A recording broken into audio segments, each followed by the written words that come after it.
कौम लूत ने भी पैगंबरों को झुटलाया। जब उनसे उनके भाई लूत ने कहा कि तुम क्यों नहीं डरते, मैं तो तुम्हारा अमानतदार पैगंबर हूं, तो अल्लाह से डरो और मेरा कहा मानो, और मैं तुमसे इस काम का बदला नहीं मांगता, मेरा बदला रब्बुल आलमीन के जिम्मे है। क्या तुम दुनिया जहान में से लड़कों पर माइल होते हो और तुम्हारे परवरदिगार ने जो तुम्हारे लिए तुम्हारी बीवियां पैदा की हैं उनको छोड़ देते हो? हकीकत यह है कि तुम हद से निकल जाने वाले लोग हो। वो कहने लगे कि ऐ लूत, अगर तुम बाज ना आओगे तो शहर बद्र कर दिए जाओगे। लूत ने कहा, मैं तुम्हारे काम से सख्त बेजार हूं। ऐ मेरे परवरदिगार, मुझको और मेरे घर वालों को इनके कामों के वबाल से नजात दे।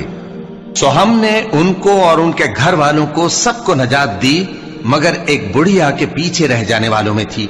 फिर हमने औरों को हलाक कर दिया और उन पर मे बरसाया। सो जो मे उन लोगों पर जो खबरदार किए गए थे बरसा, वो बुरा था। बेशक इसमें निशानी है और उनमें अक्सर ईमान लाने वाले नहीं थे। और तुम्हारा परवरदिगार तो गालिब है, मेहरबान है।